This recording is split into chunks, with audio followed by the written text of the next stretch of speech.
I love Islam. I love Islam. I love Islam.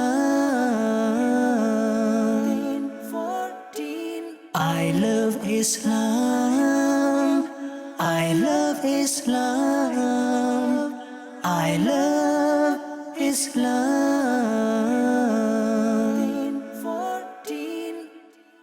Alhamdulillahi Rabbil Alameen wassalatu wassalamu ala Sayyidil Mursaleen Amma ba'd fa'a'udhu billahi minash shaitanir rajeem Bismillahir Rahmanir Rahim As-salatu wassalamu alayka ya Rasulallah wa ala alika wa ashabika ya Habiballah As-salatu wassalamu alayka ya Nabiyallah wa ala alika wa ashabika ya Nurallah Assalamu alaikum wa rahmatullahi wa barakatuh. Hey, hope it's your favorite program. I love Islam. Inshallah, we've got a beautiful program for you. We've got loads of videos to show you as well. And also, I've got a weekly question for you. And it's going to be an interesting one. You might need to be asking a few friends about for that, I'm telling you. Yeah, but mashallah, Azawajal. What is the question? Before we go to the question, I was going to say, Uncle Tawfiq, Assalamu alaikum wa rahmatullah. Wa alaikum assalam wa rahmatullahi wa barakatuh. MashaAllah, Uncle Tawfiq, how are you? Alhamdulillah. Are you okay, mashallah? Hey, I hope it's a matching imama with the kapri and that koti. Subhanallah. Were you on a wedding today? No, I wasn't going to a wedding. No, mashallah, he wasn't on a wedding. But mashallah, he's dressed up smartly. Uncle Tawfiq, you are very, very smartly dressed. After me, obviously. Well, it's linked to our topic today, though. It is. And inshallah, Azawajal, what's the topic going to be? We're going to tell you later, aren't we? But as soon as we start the program, what's the first thing we do? Yes, we get the question of the day. So let's see on the screen, what is today's question? I love Islam. I love Islam. I love Islam.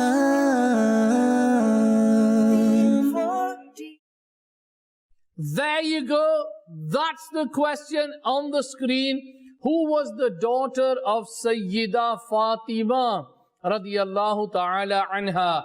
Hey, yo, that's not an easy one, innit? You've been thinking Uncle's going to give an easy one. But this week it's going to be slightly a bit, for you to go and find out. Maybe you already know this. If you do, then that's brilliant. Without any more hesitation, we're going to go into our first segment today. And the first segment, what is it called, Uncle Tawfiq? My Islam. My Islam, mashallah. I love Islam. I love Islam. I love Islam.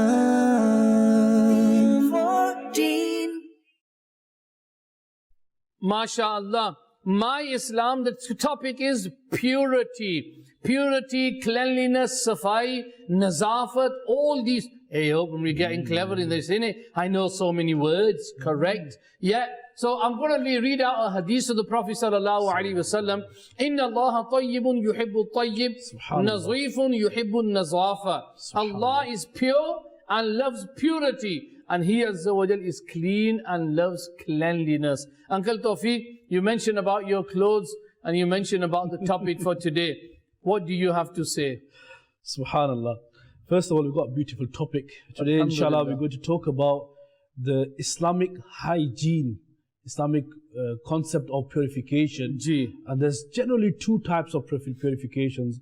One is the, if you want to call it, inward purification and outward purification. MashaAllah. The spiritual side, inward and outward.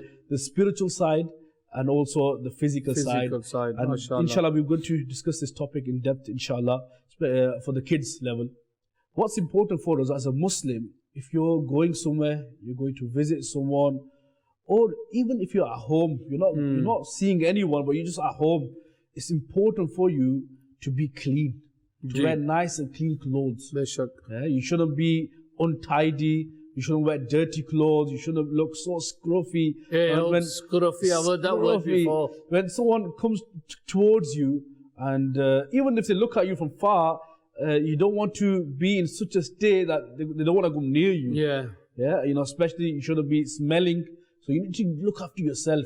And this is the beauty of Islam. Alhamdulillah. Yeah, and many people out there who study Islam, from them individuals, there are some people, lucky individuals, who study the concept of purity in Islam and they become Muslims. MashaAllah. Subhanallah. Because if you study other people as well, different people of different faiths, and then you compare the teachings in Islam with regards to purification, you'll be so amazed that Islam emphasizes so much on cleanliness, on tahara, purity, Islamic hygiene, and this is everywhere, everything about your life, yeah, from your spiritual side and also the physical side. The physical side would be that your clothes, when you were talking about clothes earlier, so clothes must be clean, your body must be clean, where you are, the table, the chairs, your house, the living room, the garden, the streets, all these things should be clean. And as a Muslim, you need to play a role to keep all these things clean. Because what happens is people will look at you, and when they look at you and they say, oh, look at them, you know, Muslims, they're dirty. You know, and like, it should not be that. But alhamdulillah, Islam teaches us a lot about purity, doesn't it? Yeah. I want to quote one verse from the glorious Quran as a first reference. And this is to highlight how important it is for me and you and all those who are watching to be clean, to look after ourselves really well. Our Rabb, Allah Ta'ala, says in the glorious Quran, Surah Baqarah, verse 222. Bismillahir Rahmanir Rahim.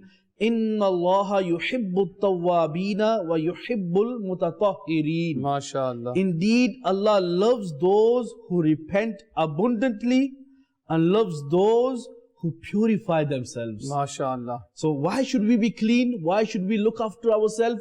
Because Allah Ta'ala loves those who are clean. MashaAllah. So if you want to get closer to Allah, you want Allah to become happy with you, I think we must be clean. That's what every Muslim wants to do, get close to his Creator. And one of the best ways to get close to your Creator is you need to be clean and pure. And you need to look clean, not only be clean, but you need to look clean as well. The concept of purity is so vast in Islam that it actually starts from the birth of an individual. MashaAllah. When a person is born, what happens? There's the first thing. We give him a ghusl. We give him a ghusl. There's a ritual bath.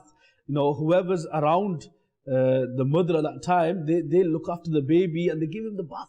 Yeah. They clean the kid. So this purity, you know, our deen, our religion is so beautiful that even from the moment you were born, you were cleaned. MashaAllah. Yes, subhanallah. And then throughout your life, as you grow from 6 months, a few years, and then you became a toddler, kid, later in the teens, throughout the age, at the first phase, it was your parents who looked after your cleanliness. They made sure they keep your clothes ready, ironed, cleaned up, washed. They make sure they always got stuck ready for you to wear. If you get anything dirty, then there's always clothes for you to wear. Yes, they always looked after you. And then if you physically get dirty into a mess, especially in summer now, so if you go and play some sports and you get so messy and dirty. Sometimes kids come back home with loads of mud and sass and grass on their body. And mum's always looking after them, isn't she? Yeah. She's washing their clothes. And tomorrow, it's a school day, and guess what will happen? Mum will be busy washing the clothes, and she'll be drying them because they want to wake up in the morning and they get them so beautifully ironed. So your mum really takes care of your cleanliness. But as you grow older and older, you start to adopt these habits yourself, don't you? Yeah. And if people don't adopt the habits, like for example, normally I would see that people, they have a bath once a week. Yeah, you should have a bath once every day. But if not, then at least once every week. And if you don't have a bath once every week, what's going on? Yeah, what's going on? Yeah, so you need to wash yourself, because what happens with sweat and all, the impurity around you as well, a person's body starts to stink as well. And that's why you need to wash yourself. Let me share some beautiful hadith of the Prophet sallallahu alaihi wasallam. Then inshallah we'll try to give some action points to our youngsters as well. Action plan on the way, lads. Personal hygiene, how you can look after yourself. So we're going to share some tips with you, inshallah. But just to emphasize again how important it is for us to be clean. Our beloved Prophet sallallahu ta'ala alayhi wasallam is reported to have said, "At-tuhuru nisful iman." MashaAllah. Cleanliness is half of our faith. I want to discuss that shortly, inshallah, but let me share with a few more narrations with you. Another place, our Prophet sallallahu ta'ala wasallam is reported to have said, "Indeed, Islam is clean and pure religion." MashaAllah. So attain purity, for only the one who remains clean will enter Jannah. Yeah, so if you keep yourself clean, this is one of the reasons for you to enter Jannah. MashaAllah. Yes, what a beautiful action that we can practice in our life, throughout our life. Another hadith-e-pak, it is mentioned, attain purity through anything you find. Allah Almighty has based the foundation of Islam upon cleanliness. MashaAllah. And only those who stay clean will enter paradise. Subhanallah. Subhanallah. So we know paradise is for clean people. If we're not clean, how are we going to be entering paradise? So you know the first hadith that I read here, Tahara is half of Iman. Iman, yes. Now let's analyze this. What is, in Islam, the basic and the foundation of Islam are the 5 pillars. Yeah? Let's just analyze them quickly. Number 1 is Shahada. Yeah. As soon as an individual embraces Islam, he says the words of Shahada, he testifies faith, he becomes a Muslim. Before he was a Muslim, whatever his condition was, but now he's accepted Islam wholeheartedly. Now his account of deeds, his register of deeds, all the bad things that he's done are all clean. All cleaned. They've been washed away. Subhanallah. So this is the spiritual cleanliness that a person is blessed with as soon as he enters Islam. MashaAllah, MashaAllah. This, and then not just this, from the physical side, that individual is encouraged to go and have a bath, have a ritual bath according to the teachings of Islam. In particular, scholars mention that when they have a bath, they should take extra care of 2 things. 1, they should rinse their mouth really well and gargle as well. And also, when they clean the nose, make sure you sniff up a little as well, and you clean the nose thoroughly. The reason being, these are 2 things. Generally, when that individual was not a believer, then there's more chance that he didn't take care of these things. Because these are part of the necessities of the ritual bath, the ghusl that we do. MashaAllah, MashaAllah. So now, as soon as he becomes a Muslim, he's told to do ghusl, and his sins are being washed away as well. Number 2, salah. So if you want to offer salah as a Muslim, we have to pray 5 times every day. For each salah to be valid, we have to have purity. One of the conditions is tahara, purity. And this taharat or purity is of 3 things. Our clothes must be clean, our body must be clean, and the place we are worshipping. These 3 areas must be clean. MashaAllah. So this is the second pillar, and this is heavily attached with purity. If a person is unclean, here unclean generally means that if you have any form of impurity, such as urine, and if you went to toilet, if you had blood or alcohol, them type of things which are known as the major impurities, especially them, you need to make sure you keep your clothes, body and place of worship clean. The third pillar is Saum. Yes, Saum, fasting. Now you'll think, hey, what's fasting to do with cleaning? Fasting, first of all, what's the last thing we do in the morning? Eat, don't we? We end the sahri. So when you end the sahri, it's a good practice of Muslims that they rinse their mouth thoroughly, so they don't have any food particles in the mouth.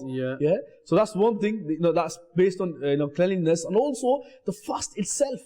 It cleans the person from so many germs, and by fasting, your sins are being removed. So the sins are being washed away. That's also cleanliness.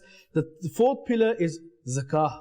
The word zakah itself, purifying. It purifies your wealth. If you give 2.5% of your wealth in the way of Allah, Allah Ta'ala purifies the rest of your wealth. Subhanallah. And you get so much contentment, and there's so much beauty in giving charity. Definitely. The 5th pillar is the lifetime journey. The beautiful journey of Hajj. Subhanallah. May Allah call me and uncle and all of us here, inshallah. Everyone will go together, inshallah. All the Muslims, inshallah, call us all to Hajj, inshallah. Hajj is about purity as well.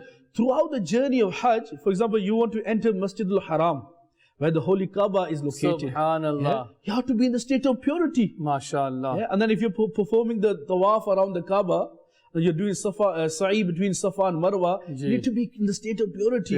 Then other rituals, in the Arafat and Muzdalifah and then Mina, throughout the journey, you need to be clean. And most important, throughout that journey, you will be offering your salah as well. And it cleans you as well from every type of major and minor sins as well. Subhanallah. So Uncle Tawfiq, can I just sum that up here? Now, you've told us the 5 pillars of Islam which every Muslim acts upon. Every single pillar is about cleanliness. It teaches us about cleanliness. And alhamdulillah, that's what our Islam is about, cleanliness. From day one of your life to last day of your life, it's all to do with cleanliness. In your deen, from the day you enter into Islam, it's all about purity. And the day you were born, you were given a bath. Yeah? And throughout your life, you keep yourself clean. Yeah? However, once a person dies, when a Muslim dies, even after his death, he is given the ghusl. MashaAllah. The ritual bath is given to that individual as well before the janazah. Yeah? So it's so important, cleanliness, purification, hygiene is so attached with our deen. But, uncle, I like that. But, there are many people who are watching this program, who do not look after themselves. No. I've said, shall I give you some examples, Uncle Tawfiq? That's like the examples of when we're eating food. They'll be eating. If you're a little baby, they put a little bib on you, innit? So you don't put them onto your clothes. And you wear a little bib. So what happens is, when little babies eat, we can say, they'll drop them. But you'll see, teenagers, when they're eating and this all, they'll bite into a burger, and it's all the ketchup's falling into their clothes. I think these days it's the ice cream, isn't it? The lolly and the ice creams. When they're having a bite of the ice cream or licking the ice cream, it's leaking from the other end, isn't it? It's leaking on the other side. It's all over the face, on the nose as well. And what's going on? This is not the Islamic way of eating something. You need to be careful. And then, especially in the summer, kids will be playing about in the park and in the garden, and they'll come back home with mud on their hands, mud on their clothes, and they'll be sat on the and then sometimes what happens, I've seen it with my own eyes, so don't you hide. What happens is they start to eat food as well, and they haven't washed their hands. Well, we're not supposed to be doing that, We're supposed to be washing our hands thoroughly, read Bismillah, and then sit down and eat. Make sure you've changed your clothes, you washed your face, and if you are really sweating, go and jump into the shower, our little shower, put new clothes on, come back, and now you need to put some beautiful clothes on, put some itar on, and then, you can do a lot of other things. But sometimes, Uncle Tawfiq, I've seen kids, when they come to the madrasa, they'll be like, mud on the clothes, they'll be sweating, and they'll be reading their sabak. It doesn't befit a Muslim. Muslim is a clean person. That's the lesson that we want to give today to all those who are watching this program. Islam teaches us to be clean, and a Muslim is a clean person. So you have to set a standard for yourself. You have to look after yourself. Let's quickly analyze our daily routine. So as soon as you wake up in the morning, the first thing that you should be doing is you should, besides the prayers, the daily salah that we have, I'm talking about general routine of your life. The first thing in the morning, make sure you brush your teeth. Make sure you clean your teeth. You look after yourself properly, and then you have a good wash of your face. If you can't use a soap, use a soap or something, and it'll make you look fresh. Sometimes, I've heard mothers crying out to him, "Have you brushed your teeth?" "Yes, I have." And he hasn't. And he's lying, he hasn't brushed his teeth. And then, because of that, your mouth starts to stink as well. Some people, why don't they brush their teeth? Because it takes another minute of their time. We're very busy, aren't we, kids? Or could it be that they really like it when it's really sticky and yellow? That's not nice, I don't like it. Do you like it? I bet none of you like it. So why do we do it sometimes? And remember this, as a Muslim, we are not allowed to go in front of someone with the yellow teeth. Yellow teeth here means, you know, that when you don't brush your teeth for a couple of days, there's like some extra layers that come on top of your teeth. And when you scrub it like this with your nail, you can see it. You can see it on your nails. You know, it feels a bit funny. You know, you wake up in the morning and you don't, you know, clean your teeth and you don't wash your face. Some kids don't even wash their face. They wake up, they'll go to the toilet, wash their hands, and off they go. You know, and they'll be eating breakfast, hopping on, putting clothes on. That is not right. We need to be, you know, when they get to school, you know, and then the children will start to bully them, which is wrong.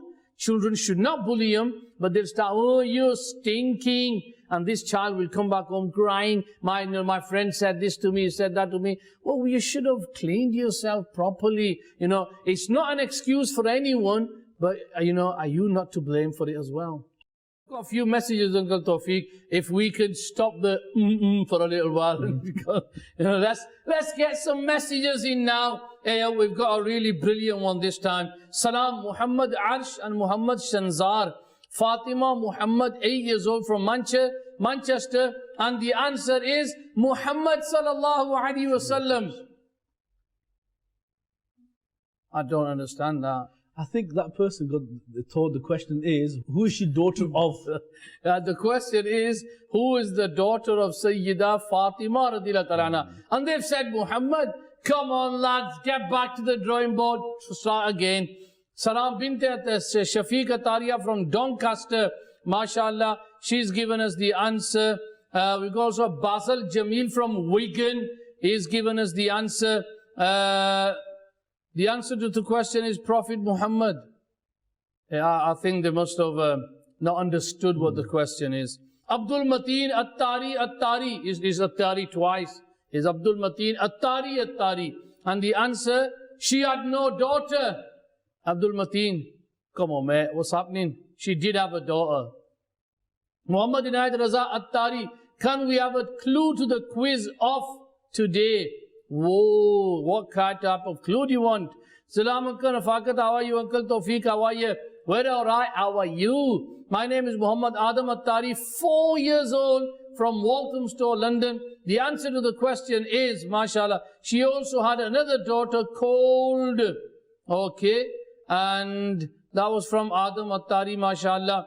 And also we've got Zainab Nadeem and Sumayya Nadeem, mashallah, and they're from London, and they've got the correct answer as well. Brilliant. Some of you guys, I don't think you understand what the question I've said is. Oh, sorry, shall I say, I haven't explained it to you properly. It's on the screen. Can we see the question on the screen? There you are. Who was the daughter of Sayyida Fatima radiyallahu ta'ala? Now you tell me, is the answer going to be Prophet Muhammad?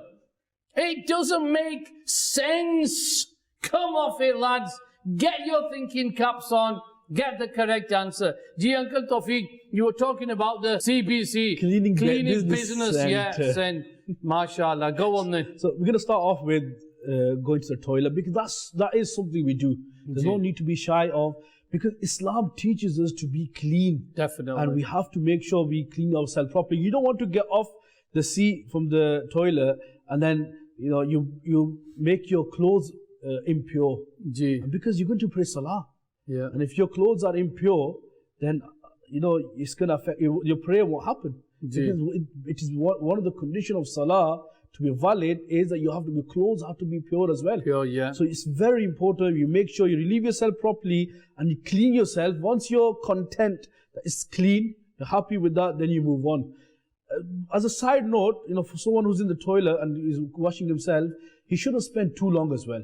Now some people have this habit that they try to clean themselves and it's like 10-15 minutes, half an hour, and they're still, you know, confused. They think, oh, that means there's something wrong with you. You need to, you know, seek advice as well. But generally, you shouldn't take too long there. Now, just be minimum there. Do what you need to do. Come and move away from there. Now, the next part is the wuzu. The area, the sink area, you need to make sure that's clean. Yeah, don't leave it untidy. Don't leave, you know, the soap just put, you know, anywhere.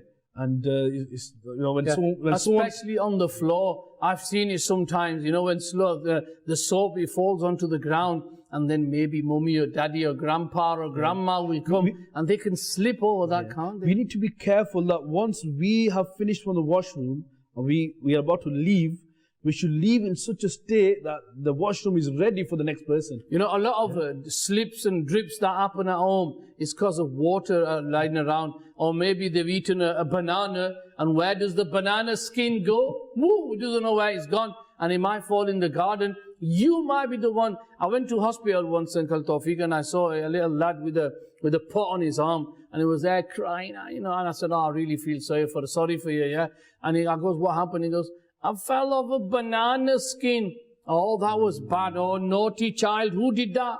It was me. So he's been eating a banana, and he's thrown the banana skin, and he himself, skidded over it, and he's broke his arm. Now just imagine if you're in the toilet, you're using the soap, it falls onto the ground. Oh, there's loads of water, because you've been splashing the water about. And then what happens is maybe when they're hurrying, they're going to slip and hurt themselves as well.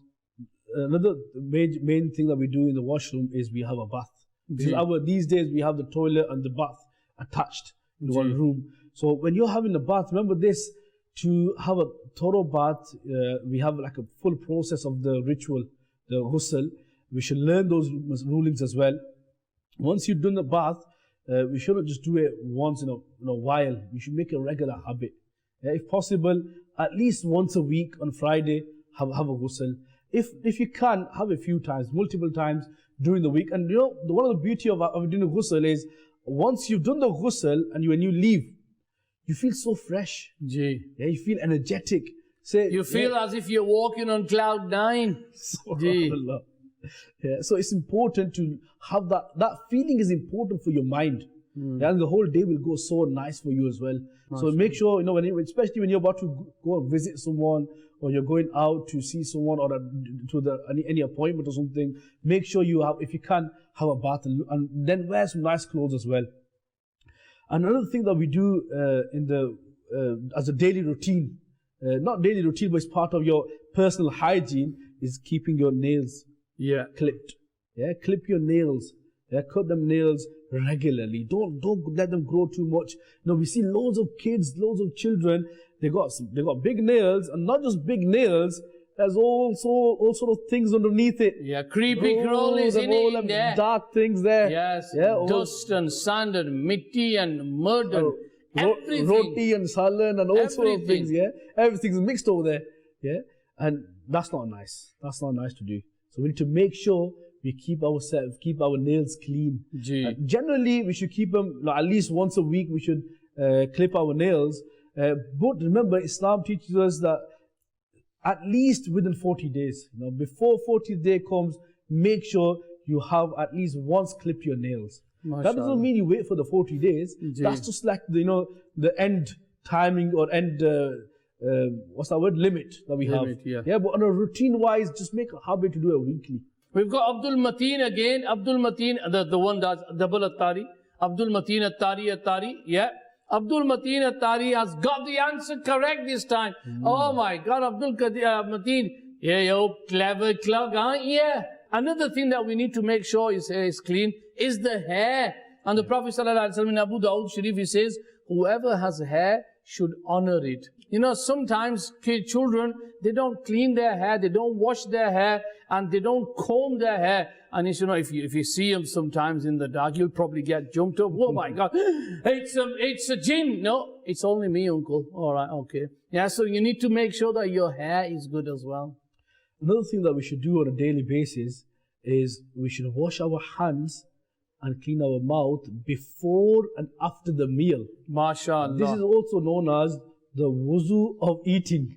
Subhanallah. Wuzu of eating. This doesn't mean that you have to go to the bathroom and perform the full wuzu again. But this is mainly about washing your hands thoroughly and cleaning the mouth and also the outside area, the lips area as well. And you should do this before and after the meal. And there are many narrations of prophetic reports, hadith, that talk about this and encourage us to do this.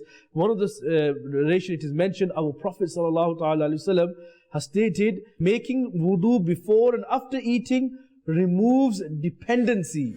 And it is from the Sunnah of the messengers. MashaAllah. Yeah? So here it removes dependency. So you don't be dependent on anyone else. MashaAllah. You only depend on Allah Ta'ala. Yeah, and this is something very important. We don't want to grow up and something happens to us and we become totally dependent on anyone else. Yeah, and we shouldn't be wishing for that type of thing, because for that person, even that individual is looking after us, is helping us. He might do it out of love, but still from our side, we don't want to be a burden on anyone. Yeah, and on the other side, there are people who don't like it. You are a burden to them. Yeah, and that's their loss, that they're not getting opportunity. They're not benefiting from the opportunity that they have to get reward. So one of the blessings of washing your hands before and after the meal is that this removes dependency. Another beautiful narration, it is mentioned, the one who desires that Allah Almighty increases well-being in his home. He wants khair, goodness in his house.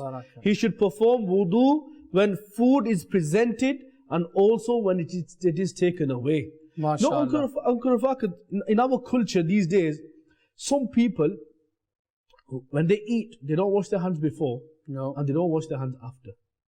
Some people, they generally known as those who have good manners, they tend to wash their hands before the meal. But after the meal, a lot of people, they might not wash their hands, They forget to wash them at the end. And Islam teaches us to wash your hands before the meal and after the meal. This is cleanliness, this is purity, and this is the beauty of Islam. So those who are watching this, make this intention that from now on, whenever you're going to have the meal, you're going to wash your hands and clean them out before the meal and after the meal. Inshallah. We've got a few videos, so let's see who is on the video today. I'm 7 years old and I'm from Dewsbury. Today I want to read Alam Tara Kaifa. أعوذ بالله من الشيطان الرجيم. بسم الله الرحمن الرحيم. ألم تر كيف فعل ربك بأصحاب الفيل. ألم يجعل كيدهم في تضليل. My name is Zishan Hussain and I am from Dewsbury and I am going to be reading Surah Al-Mulk. أعوذ بالله من الشيطان الرجيم. بسم الله الرحمن الرحيم. تبارك الذي بيده الملك وهو على كل شيء قدير الذي خلق الموت والحياة ليبلوكم أيكم أحسن عملا صدق الله العظيم. I love Islam. My name is Shayan and I'm from Doncaster. Please keep on watching this video. I love Islam. What's your name? Anas. Anas, how old are you?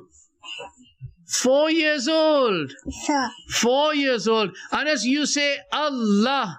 Allah. Allah. Allah. Good boy. Aiza, how are you? Good.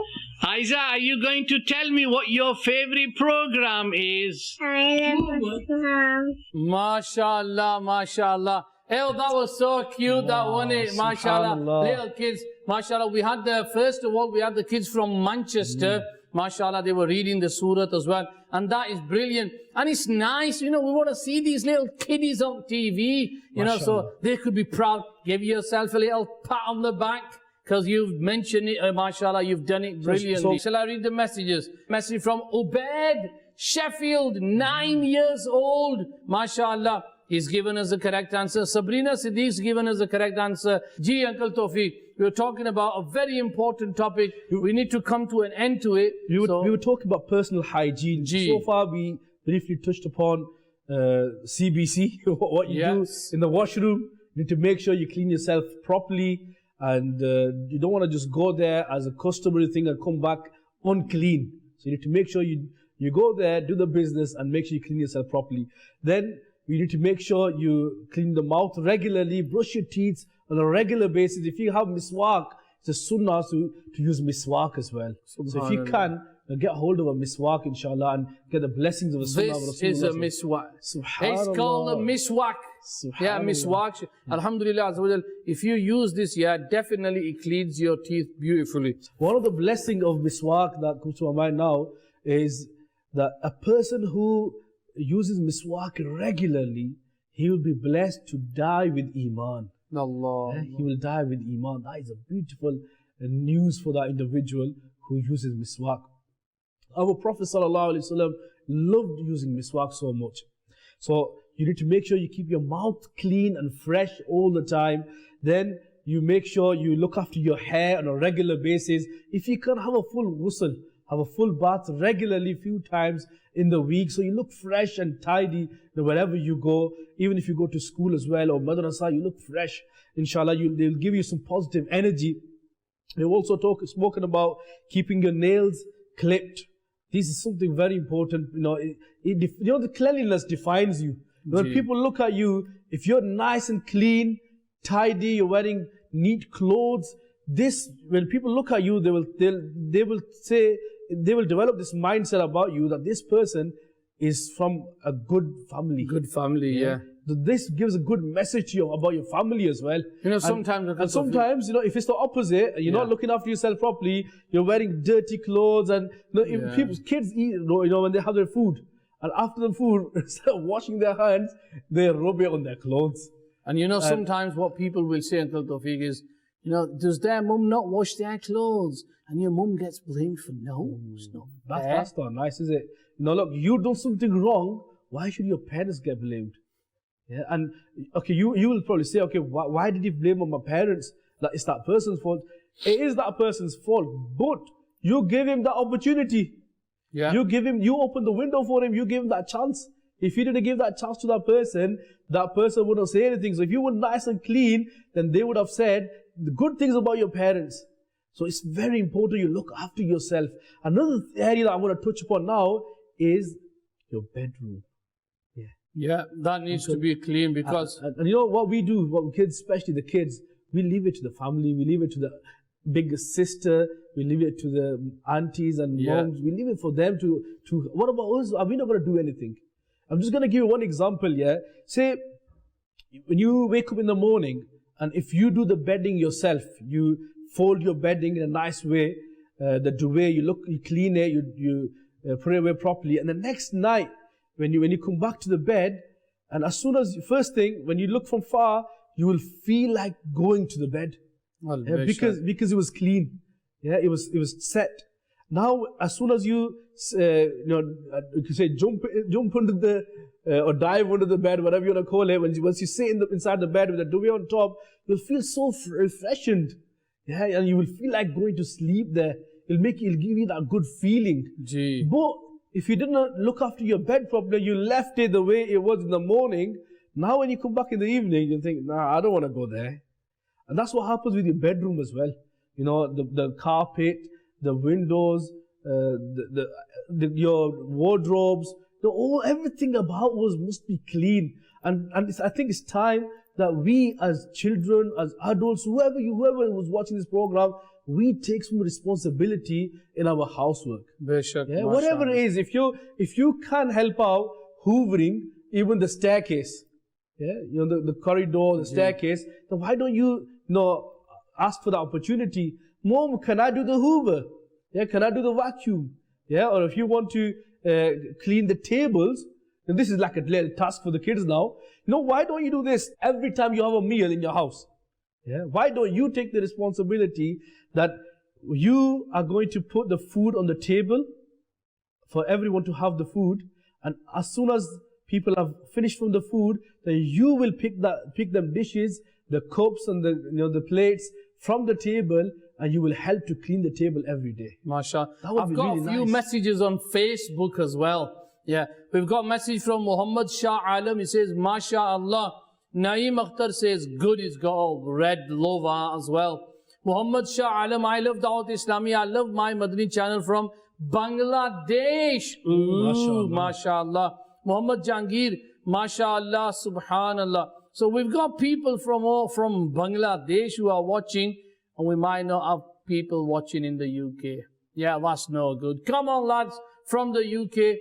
Uncle Tawfiq, any final words regarding the topic so we can move on to our next segment, inshallah? Majority of today's discussion has been on the physical or personal hygiene. That is so important. But don't forget your spiritual hygiene. Make sure you keep your heart clean. Make sure you're a nice person. Keep yourself attached with salah. Keep yourself attached with the Quran, and by reciting the Quran regularly, inshallah, it will clean our heart as well, inshallah. MashaAllah, brilliant. Jazakallahu khaira. That's the end of our first segment, which was about Islam, and we talked about purity. Very important. Make the intention, inshallah, Azawajal, that from now on, we're going to make sure that we look good, we smell good, and we dress good as well. And inshallah, when you do all of these things, you go out in the community, people will love you and respect you for what you are. And remember, Islam is about purity, cleanliness. Indeed, Allah Ta'ala loves those who repent abundantly, who make tawbah a lot of times, and also those who are clean. Subhanallah. So now we made an intention that we're going to be clean, inshallah, and we make sure. My Sadia Jannat, Sadia Jannat, she's from South Africa, I think so. Please show the question, as I was late today. Salam, you okay? The answer to the question is Bibi Sakina. Ooh, I don't think that is correct. Ji, Sadia, can we show Sadia the question on the screen, please? Is it possible, PCR? Yo, there you are. Who was the daughter of Sayyida Fatima radiyallahu ta'ala anha? If you know what the answer is, then please send us your answer. That is brilliant stuff, mashallah. Let's move on to our next segment. And the next segment is the favors of Allah. I love Islam. I love Islam. I love Islam. 14. MashaAllah. We are talking about the eye. The favor of Allah Azza wa Jal. We're talking about the eye today. Uncle Tawfiq, the eye is one of the signs of Allah Ta'ala. You know, sometimes, we ask ourselves about an eye. I've got some beautiful facts about the eye as well. You know, the eye, there's so many functions of the eye. Inshallah, I'm going to mention them. But number one thing is, the sign is one of the beautiful gifts that Allah Ta'ala has given us. Now just imagine, just close your eyes. Can you see anything? Uncle Tawfiq, where are you? Uncle Tawfiq, are you around? You know, we'll be looking at people, we can't see anyone. But Allah has given us these eyes. If you want to see the value of the eyes, go and ask those people who don't have an eye, and they'll tell you. Even if you block one eye, and you can't see clearly with one eye. So this eye that Allah Ta'ala has given you, what is the blessing? Remember, the eye is one of the most manifest piece of evidence the living creatures are created. And you know, the eye, Uncle Tawfiq, there's so many blessings, inshallah, as well. We're going to mention them. But all sight organs, including animal eyes and the human eye, are extremely striking example of a perfect design. Uncle, I was just doing a calculation. I'm not really good at maths. So I have to use my calculator. Ji. And I've just calculated something very amazing. Ji. Well, 1 and 1 is 2. Correct, he's got it. Subhanallah. Well, this is to do with the eyes. Ji. I want you to have a guess first. Come on then. Go. Because you put me into that spot now, I want to play a little game here. All right, okay. Come on then. So what do you think I calculated? Did you calculate? We're talking about eyes. It's to do with the eyes. Blinking. Yeah, blinking. I can read minds, Uncle Tawfiq. I can read. Yeah. And I think if I'm not correct, I was reading this report about the eyes. I think a person blinks about more than 11,000 times a day.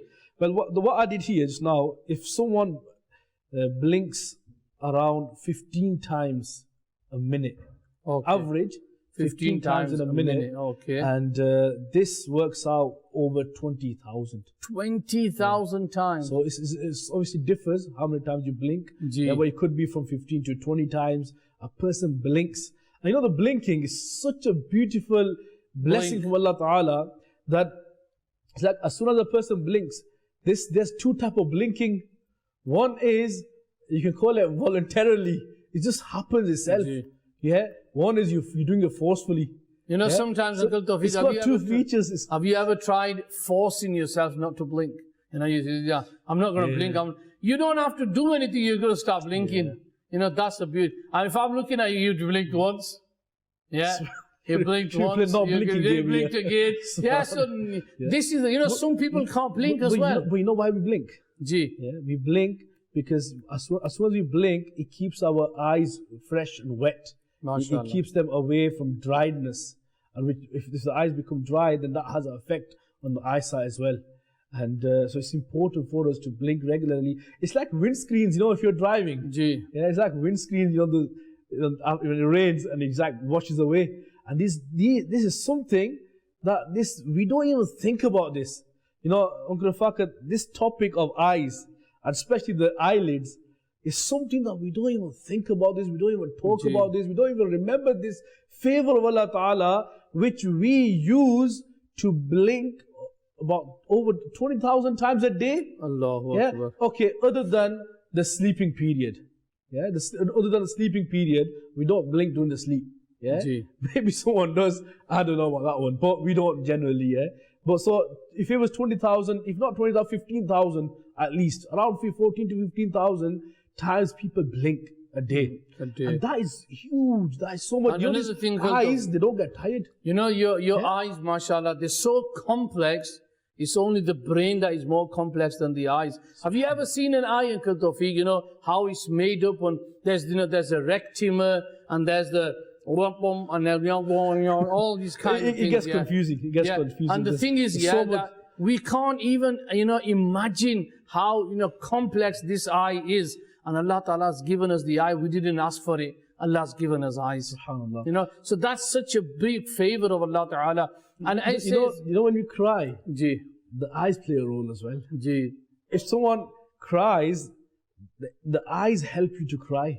Yeah, and there's like extra water that comes out from your eyes. And that makes you feel, once you cry, you probably notice sometimes you have like a really difficult moment in your life. And you feel like crying and you want to cry and you let it all out. You're crying and then all the tears flow here, they come out, and after a while you feel a bit relaxed. What could be that difficult moment, Uncle Tawfiq? I'll give you an example. The ice cream one's there. You run towards the ice cream van. As soon as you get there, he drives off and you think, oh my God, and you start to cry. That is difficult, innit? And then the other difficult thing could be is when you want to eat your favorite dish and your mom's cooked karele and you think, no, not karele, and then you start to cry, so that is difficult. But some people cry for nothing, don't they? They just cry for the sake of crying. We call them cry babies. They cry for the sake of crying. When you cry for something, you shouldn't just cry for anything. You should cry for something real. Cry for visiting Medina. Makkah and Medina. Yeah, cry to see the Prophet Sallallahu Alaihi Wasallam. When we do cry, we should cry at the right place. For the right reason as well. Don't cry for this nitty-gritty things, small things. Yeah, someone, for example, your sister or your brothers has taken your pencil case away from you, or they're hiding something from you. You start crying and moaning. Not just crying, the kids start screaming and yelling as well. Yeah, and they start breaking things. Yeah, it goes really far. That's not needed. You need to control yourself. Yeah. But anyway, because this topic of crying was linked to do with the eyes. Another beautiful fact about the eye. Your eye can distinguish approximately 10 million different colors. Allah. And he also says, Uncle Tawfiq, it's impossible to sneeze with your eyes open. Automatically they blink, don't they? Yeah. And then you know why? Because that's a challenge. That's a challenge for the kiddies. I think that's a dangerous one, Uncle Tawfiq. Yes, we don't want eyes popping out, do you? And then kids are going to say, where's my eyes gone? Yeah. I think what's going to happen is, I don't know if the eyes will pop out, but they do say that it's going to be very, very difficult. Have you noticed when a person is a child, and then within years and he grows, and his body parts grow, yeah, so the bones, they grow, don't they? The person becomes taller and taller. And similarly, we talked about hair last week. The hairs grow as well. Your ears grow, from the birth to a level that they do grow. They're way bigger than the way they were when you were a baby. Yeah, similarly, the nose increases in the size as well. Every year. So you're gonna cut your nose. Cut your nose. Just imagine having a big nose. It does increase. It reminds you of a big nose, isn't it? To a certain level. However, there's one thing.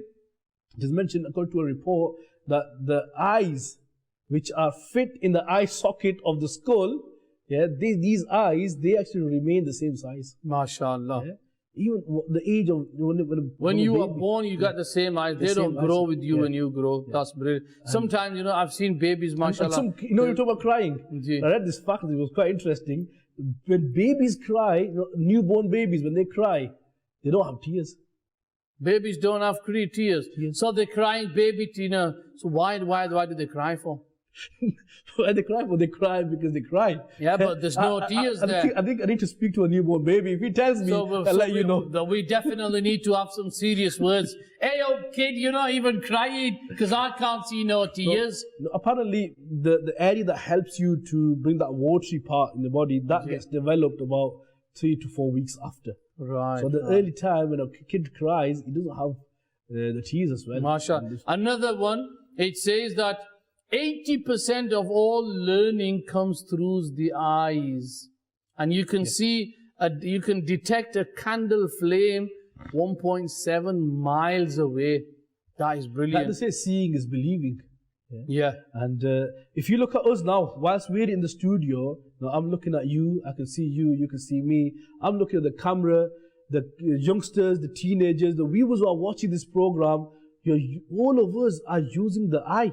Yeah. If none of us had the eye, we wouldn't be able to communicate with each other in this way. Another thing, Uncle Tawfiq, is, you know, you might have the best phone with you. My phone's got the best camera. My phone's got the best camera. You know, if you're taking a photo of us here and you move quickly there, it takes it time to, you know, to focus the picture.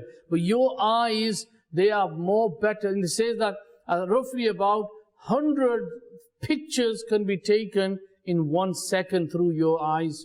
You know, that's how conspire. Let's say the eye of the camera cannot be same as the eye of a human. You know, Allah Ta'ala has given us this natural beauty, a favor that we must thank Allah Ta'ala for this favor. And if you look at this eye, the main function of the eye is, it looks around, it absorbs information. It takes in shapes of things, it takes colors of things, it takes in the movements of things and much more. What does it do? It takes in the information, and tons of information goes from the outer world to the eyes. And what happens after that? The eyes send a signal to your brain. Yeah. And your brain understands things. Yeah. And it becomes aware of the outer world. What if you run out of batteries and the signal can't be sent? Then what's going to happen? There's a problem. You either recharge your battery or change your battery. Uncle Tawfiq, you know, your eyes, sometimes they're different colored ones. Yeah. The most common is brown. But you see people with black eyes, you know, the inner part here, black. And then you see people with green as well. Green, and then some people blue as well. I haven't seen pink or with yellow stripes. I don't know if you have. Maybe people with the lenses, they can put more. Yeah. You know, so your eyes can tell about your mood as well. You know, so for example, if you're saying, so when you push your eyes are telling you that he's in a good mood. And if I say, it means you're in a bad mood. So now you need to keep looking at your mom and dad's eyes. If they say, that means, they're all right. Because we talk about the eyes and we're talking to children here, some kids have a habit, when they get angry, they look into the eyes of parents with anger. You know, that looking with eyes towards your parents, that's not a nice thing. Whenever you look at your parents, you have to look at them with mercy. There's something I've read at Uncle Tawfiq. It says, tobacco smoke is known to irritate the eyes. Even second-hand exposure, meaning that if someone is smoking near you, you can expose to the smoke, it worsens, it dries your eyes out as well, particularly for contact lens wearers. So if you smoke at home, you shouldn't be smoking inside the house anyway, because it's illegal, especially in a public place. So Uncle Tawfiq, if you're in a public place, people will go outside to smoke, but when they're at home, they'll be smoking one after the other, because they're at home. Now you're putting your family at risk, you're putting your children at risk as well. And then sometimes what happens, it's bad for your health, it's bad for your eyes, and you're causing problems. So I wish I could have a few people sending in messages saying that we're going to stop smoking because we need to take care of our eyes. Subhanallah. Let's see if we get any. Another beauty of the eyes Allah Ta'ala has blessed us with is that it has a flexible adjustment muscles. For example, you're looking at something very close to yourself, and you can like focus to that thing that to the object you are watching. Ji. Now when you look far, you can focus to that thing as well. Yeah. And it's instantly as well. Yeah. You know, you're not going to stand there and say, yeah, that's what robots do. But your eye is instantly focusing to you as well. Why has Allah given us eyes? Because Allah Ta'ala has given you eyes so that you can look at your parents, you can look at the Quran, you can look at the Kaaba, you can look at the Green Dome, you can look at your good friends, you can do a lot of things. Eyes were not given so that we look at haram, we look at bad stuff. And if we are there, another thing, Uncle Tawfiq, I got a message from this other guy the other day, and well, it wasn't a message, it was an article on news, and he said that there was a guy from China, a young lad, because he was playing too many video games, he was exposing all that light in his eyes, he sadly went blind. You know, so I'm not saying that video games make you blind, but they do play a part. We've got a very beautiful drawing that we want to show the people as well. MashaAllah, can we see this drawing on the screen? There we are. It's on there. It's from Humaira Jannat, MashaAllah, and also Sadia Jannat as well. Both of them worked really hard on that poster. That is brilliant, mashallah. I love Islam. I thought it would say I love Islami, but Islam, I love Dawat Islami. So she's probably, you know, fitted in one. I love Islam and I love Islami, so that we can get Dawat Islami in there as well. Sadia, you're so clever like your uncle. Yeah. Ji, mashallah.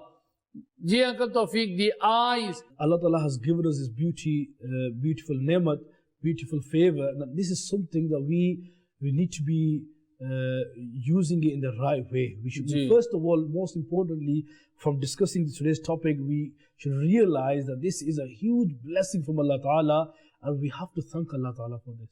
Ya Allah, we thank you for blessing us with the eyes. Ya Allah, it is because of these eyes we are able to see our mom and dad.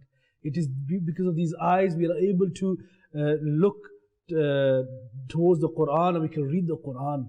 It is the eyes that help us to, you know, walk around in the streets and towards the destination that we go to. And it's a great blessing. Definitely, if we didn't have eyes, we would be in a big mess. We would struggle as a human being. And we thank Allah Ta'ala for each blessing which is attached to the eye. MashaAllah. But most importantly, the eye is here. Allah Ta'ala has given us His ni'mat of eye and given us a command to use the eyes to search for knowledge. To take, when we talk about it, absorbs information. Don't just absorb garbage or anything. Yeah, observe something productive, something beautiful, you know, creative. Especially, Uncle Tawfiq, you know, if you're a student here and you want to learn or memorize, you know, maybe there might be some children doing hifaz as well. They want to become hafiz or alim, or they want to learn something. One of the best ways of learning is that you need to keep your eyes away from watching these kind of things, because when you watch something, that's going to stay in your mind forever. You know, it says, you know, how complex this eye is. And eyes are made up of over 2 million working parts.